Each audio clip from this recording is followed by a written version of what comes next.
매일 성경과 함께하는 오늘의 큐티 시간입니다.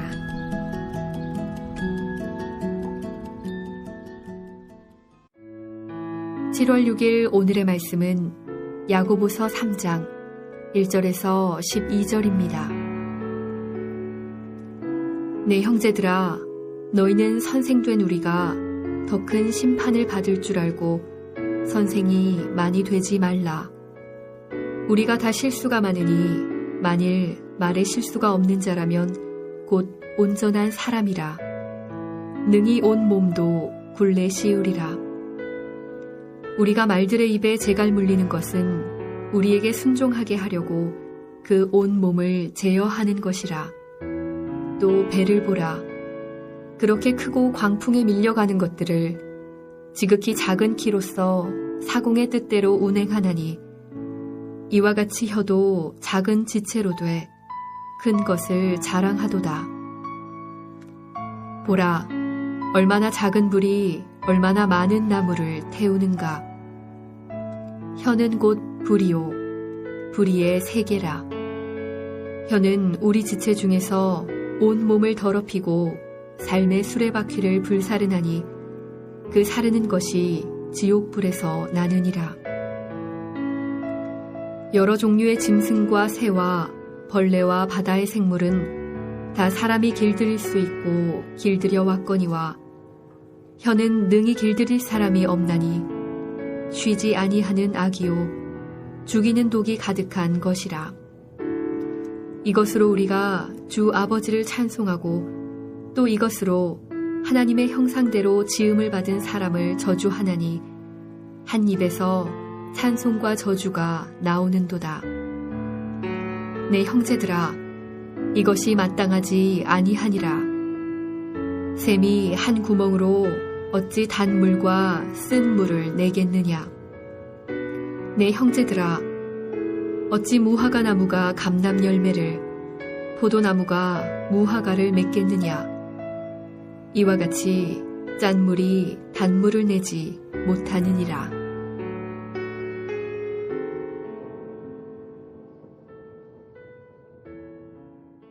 오늘 본문은 말에 대한 충고를 하며 13절부터 시작되는 내일 본문에서는 참된 지혜에 관한 충고가 나옵니다.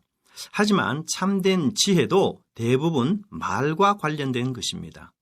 예를 들어보면 한 입에서 찬송과 저주 또는 진리를 거스려 거짓말을 하지 말라라는 말씀 등입니다. 3장의 이러한 주제는 2장에서 살펴보았던 믿음은 행함으로 나타나야 한다는 주제와 연결된다는 것입니다.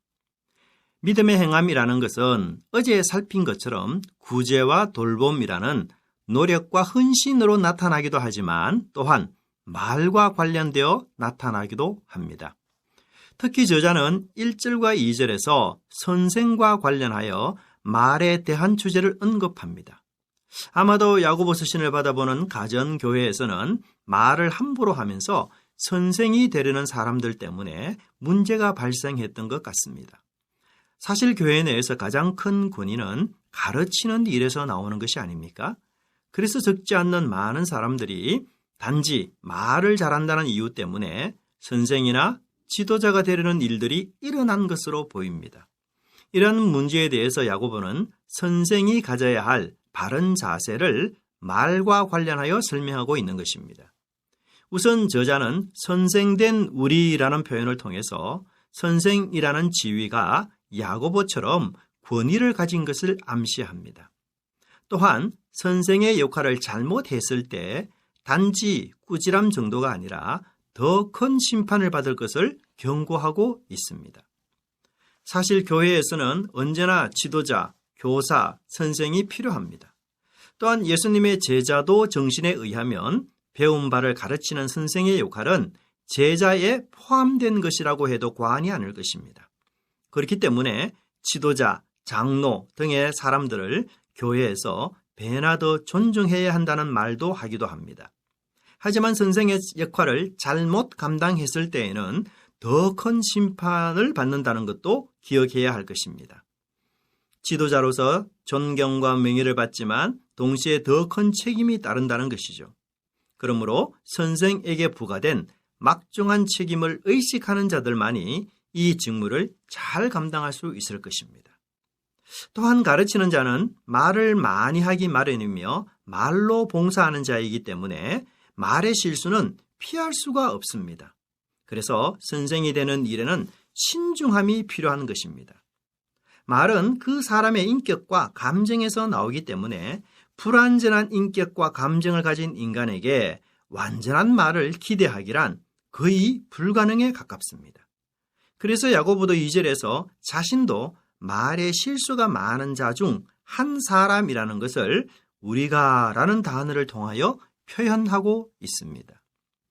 2절 하반부에 굴레를 씌운다는 말은 혀에 재갈을 물린다는 뜻으로 소나 말에게 재갈을 물리고 고삐를 꿰어서 끈을 잡고 원하는 곳으로 끌어가는 것을 말합니다. 즉, 말에 실수가 없는 사람은 자신의 인생과 삶을 완벽하게 조절할 수 있는 자라는 것이죠.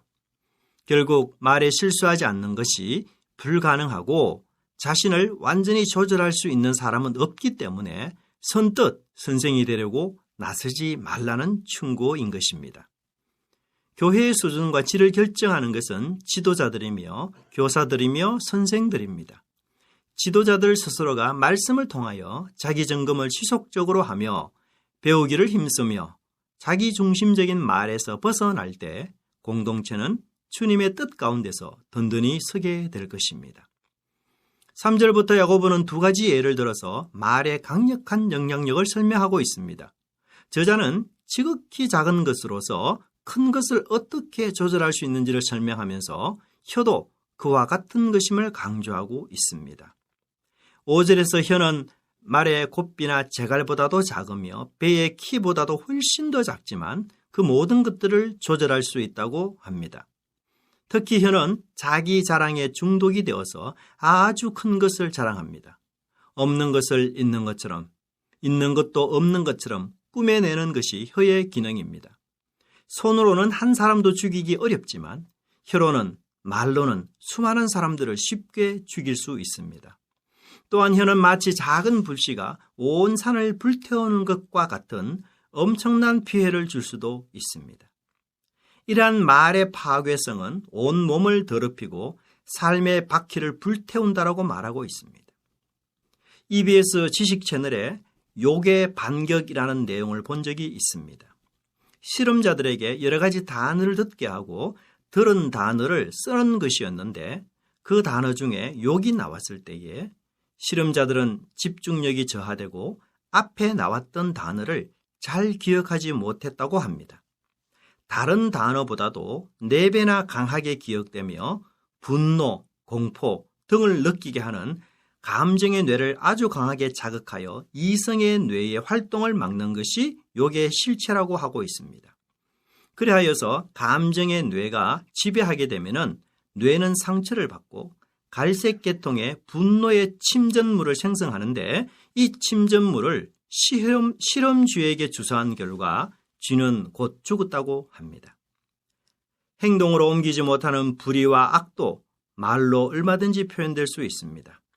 입술을 통한 부정과 불륜 등은 오늘날 음담패설이라는 우스개의 그릇에 담겨서 많은 사람들에게 전달되기도 합니다. 득담보다는 욕설이 더 많은 사회, 칭찬보다는 핀잔과 폄하와 모독이 더 넘치는 사회, 그것이 한국이 아닐까요? 그렇다면 교회는 이러한 악한 말의 안전지대라고 할 수 있을까요? 9절에서 혀의 이중성을 설명합니다.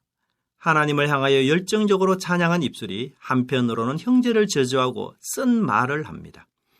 결국 혀의 이중성은 내면의 이중성을 의미합니다. 말은 나의 인격과 내면을 드러내는 신호등이기 때문이죠. 나의 중심은 무엇으로 가득 차 있습니까? 기도하겠습니다.